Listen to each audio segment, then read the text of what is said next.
السلام عليكم ورحمة الله وبركاته. كل متابعين نانسي سعيد وكارت أحمر على اليوتيوب وعلى صفحتنا على الفيسبوك، بتمنى يكون الجميع بألف خير. هنبدأ معاكم من عند وكيل اللاعب لاندري دي ماتا، اللاعب اسبانيول الأسباني فرانشيسكو مونتويا، واللي كشف لنا عن حقيقة تقدم الأهلي بعرض لضم اللاعب. وقال مونتويا: لم يصل لنا أي عرض من الأهلي بشأن لاندري دي ماتا، كما لم يصل لنا أي اهتمام من أي فريق مصري بشأنه. ويبدو أن صداع مهاجم الأهلي لسه مستمر في الأيام الجاية، وكل التقارير بتشير إلى المهاجم البرازيلي سوزا. وفي كلام أن اللاعب وقع بالفعل للأهلي بعقد بقيمة $1,000,000. سوزا لعب 125 مباراة مع فريقه في جميع البطولات، سجل 52 هدف، وفي الموسم الحالي سجل 5 أهداف، 4 منها في الكاس وهدف واحد في الدوري. أحمد القندوسي خلاص طالع إعارة لسيراميكا، والأهلي بيتحمل جزء من راتب قندوسي لتسهيل إعارته.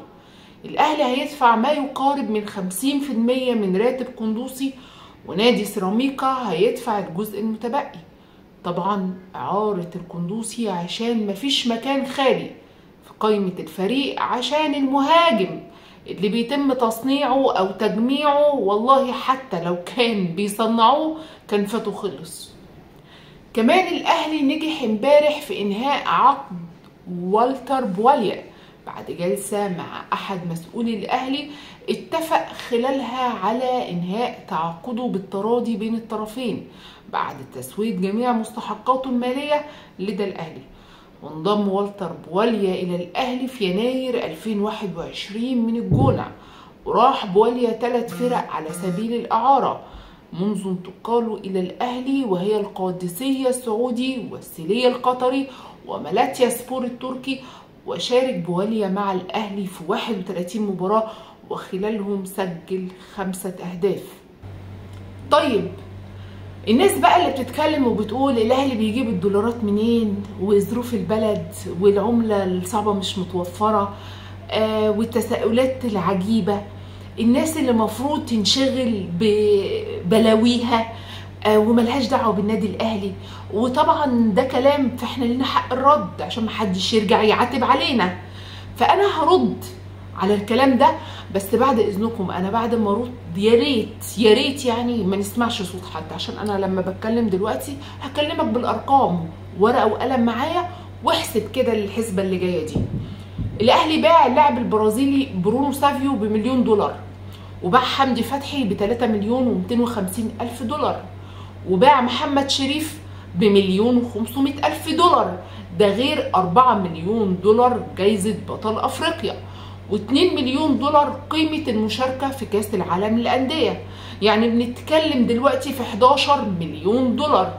يعني بعد إتمام صفقة المهاجم إن شاء الله هيكون في فائض كمان بعد الصفقة.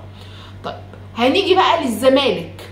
دخلوا $3,000,000 من صفقة إمام عاشور، و$1,000,000 مكافأة سوبر لوسيل، و$500,000 باقي صفقة مصطفى فتحي. يعني $8,500,000 دخلوا النادي في أقل من سنة. ده غير أكتر من 200 مليون جنيه إيجار المحلات. ده غير فلوس تجديد اشتراكات الأعضاء اللي بتتجاوز 100 مليون جنيه. يعني النادي في سنة واحدة بس دخله أكتر من 300 مليون جنيه زائد $8,500,000. وبعد كده كل الفلوس اللي دخلت، يعني كل الفلوس اللي دخلت نادي الزمالك ده كلها كده اهو، وبعد كل ده بيقول لك ان الزمالك مديون. فالسؤال الصح، فلوس الزمالك راحت فين؟ مش فلوس الاهلي جت منين؟ تمام؟ فنتمنى ان الناس بس يعني ايه، يعني يكونوا كده عندهم عقل في الكلام. احنا بنتكلم وبنقول داخل لنا ايه، فانتوا يا ريت بدل ما تقعدوا تقولوا الاهلي بيجيب الاهلي بيجيب، ده انتوا فلوسكم راحت فين؟ وفي الاخر عمالين تفضوا النادي من اللعيبه بحجه الانفراجه الماليه. اصل احنا لما هبيع دوت انا هيحصل لي انفراجه وهقدر اسد وهقدر ارجع القيد الموقوف تاني. ده كلام فاضي. فيا ريت حضراتكم انشغلوا بمشاكلكم للمره المليار بنقولها، انشغلوا بمشاكلكم. طيب النهارده بدأت إجراءات تسليم نادي الزمالك للجنة الثلاثية المؤقتة لإدارة شؤون النادي برئاسة اللواء حسن موسى، وتم تسليم النادي في حضور لجنة من وزارة الشباب والرياضة ولجنة من مديرية الشباب والرياضة لمحافظة الجيزة للإشراف على تسليم النادي للإدارة الجديدة. وتم التسليم في حضور اللواء حسن موسى المدير التنفيذي للنادي، وأيمن أبو سريع مدير النشاط الرياضي، وأحمد فؤاد مدير مالي للنادي. واحنا بنتمنى والله بجد الأمور تستقر داخل نادي الزمالك. محمد شريف مهاجم الأهلي السابق والخليج بيستعد لأول ماتش له مع الفريق بعد انضمامه. تم تجهيز محمد شريف للمباراة بشكل كويس جدا. نادي الخليج هيكون ضيف على الاتفاق في الجولة الثالثة من الدوري السعودي يوم الخميس. نادي الخليج لعب لحد دلوقتي ماتشين، اتهزم في الماتشين بنتيجة واحدة 3-1 في الماتشين.